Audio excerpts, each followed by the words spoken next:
안녕하세요. 저는 한국천문연구원 우주위험감시센터에서 근무하고 있는 김명진이라고 합니다. 오늘 제가 여러분들에게 소개시켜 드릴 내용은 태양계 소천체라고 하는 내용입니다. 보시는 화면에서 이렇게 암석 덩어리처럼 보이는 것들이 바로 소행성인데요. 우리가 태양계 소천체라고 하는 것은 행성이나 외행성들, 외소행성들보다는 작지만 위성이 아닌 그러한 것들을 태양계 소천체라고 부르고 있습니다. 지금까지 몇 년 전까지 인류가 발견한 그리고 탐사한 직접 소행성 탐사를 통해 얻은 그러한 영상들인데요. 오른쪽 아래 4개는 바로 해성입니다. 헨리 해성의 모습도 보이는데요.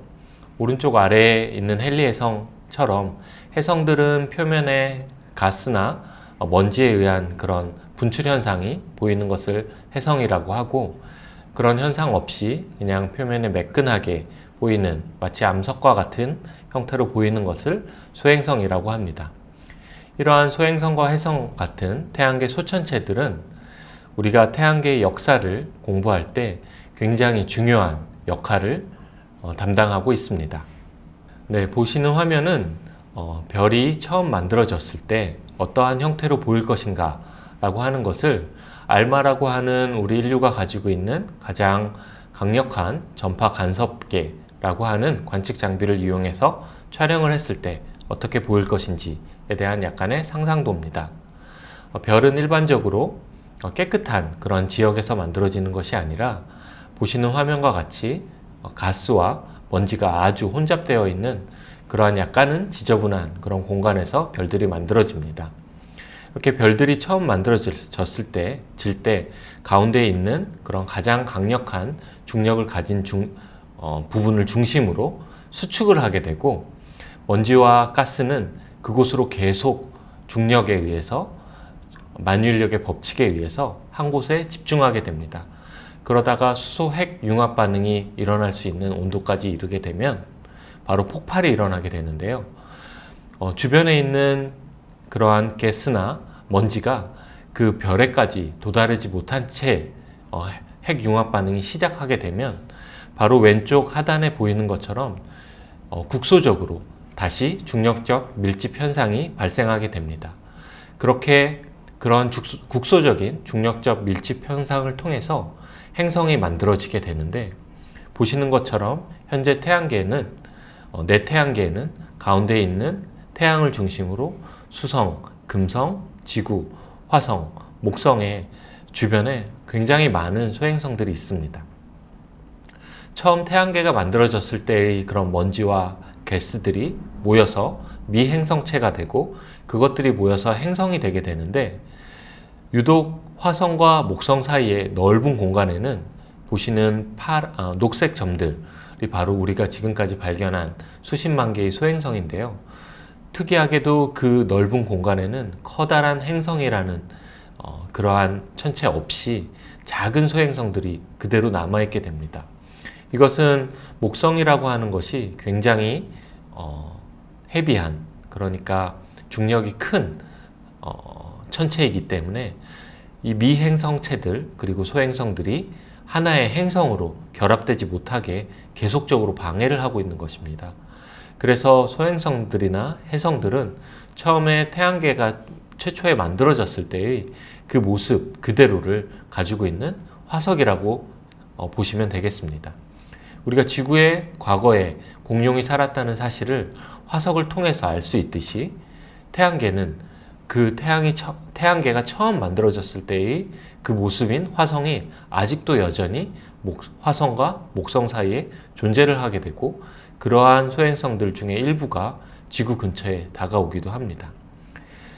다시 설명드리면, 가스나 먼지가 모여서 이러한 미행성체들이 되고, 그것들이 모여서 행성이 되지만 행성이 되지 못한, 목성의 중력적인 방해로 인해서 행성이 되지 못한 그러한 미행성체들이 여전히 남아있는 그 모습 그대로가 바로 소행성이라고 이야기할 수 있겠습니다. 따라서 한마디로 말씀을 드리면, 소행성은 바로 과거, 즉 태양계가 처음에 어떻게 만들어졌는지를 알 수 있는 바로 핵심적인 열쇠라고 말씀드릴 수 있습니다. 그럼 이러한 소행성들을 우리가 어떤 방법을 통해서 관측을 하고 또한 정보를 획득하는지에 대해서 말씀드리도록 하겠습니다. 가장 중요한 것은 바로 소행성을 찾는 것입니다. 1801년에 최초의 가장 첫 번째 소행성인, 사실은 화성과 목성 사이에 있는 행성, 우리가 아직까지 그때 당시까지 발견하지 못했던 것으로 믿어졌던 바로 행성을 찾기 위해서 우연히 소행성을 찾은 것처럼, 우리가 소행성에 대해서 연구를 하고 그 특성을 분석하기 위해서는 가장 중요하게 찾는 것이 중요합니다. 그래서 전 세계에는 수많은 소행성 탐사 망원경들이 있는데요. 소행성들은 별들에 비해서 보시는 화면과 같이 보시는 화면은 연속된 여러 장의, 같은 영역을 찍은 연속된 여러 장의 사진입니다. 하얀색으로 보이는 것들이 바로 우리가 흔히 알고 있는 그런 별들인데요. 별들은 연속해서 지구의 자전 속도랑 동일한 속도로 카메라 노출을 주게 되면 별들은 점으로 나오게 되는데, 보시는 빨간 원으로 보여지는 것들이 바로 소행성입니다. 이것은 별들에 비해서 상대적인 위치가 지속적으로 바뀌기 때문에 이러한 소행성들을 탐사할 때는 꼭 검출하는 그런 알고리즘을 통해서 소행성을 찾아내야 됩니다. 뿐만 아니라 우리가 광학망원경, 가시광망원경으로 소행성을 보게 되면은 보시는 것처럼 표면 밝기에 따라서 크기가 작더라도, 왼쪽에 상단에 보시는 것처럼 크기가 작은 소행성이라도 그 표면 물질이 굉장히 밝은 물질과, 크기가 큰 소행성이라도 표면이 어두운 물질로 이루어져 있다면 우리가 보는 그런 가시광선 영역에서는 그 소행성의 밝기가 동일하게 오해할 수 있을 그런 여지가 생깁니다. 따라서 아래쪽에 있는 인프라레드, 즉 적외선 영역을 통해서 소행성을 관측을 하게 되면 그 소행성의 면적에 비례하는 밝기로 적외선의 등급으로 결정이 되게 됩니다. 그래서 이렇게 소행성은 가시광선뿐만 아니라 적외선을 통해서 찾아내고 또한 그 특성을 분석하는 것이 굉장히 중요하고요. 적외선보다 훨씬 파장이 긴 레이더를 통해서, 전파망원경을 통해서도 소행성의 형상과 그런 특성을 분석을 할 수 있습니다. 보시는 화면은 아레시보라고 하는 푸에르토리코에 설치된 굉장히 큰 망원경인데요. 전파 망원경인데요. 그 망원경을 통해서 근지구 소행성인 파이톤이라고 하는 소행성을 촬영한 것입니다. 바로 보시는 것처럼 어떻게 생겼는지, 얼마나 빨리 자전을 하는지 등등에 대한 정보를 얻을 수가 있습니다. 뿐만 아니라 우주망원경은 소행성뿐만 아니라 은하나 별들을 연구하는 가장 중요한 관측 장비이기도 하는데요. 이렇게 우주망원경을 통해서 소행성을 관측하고, 가장 좋은 것은 바로 이렇게 직접 탐사를 하는 것입니다.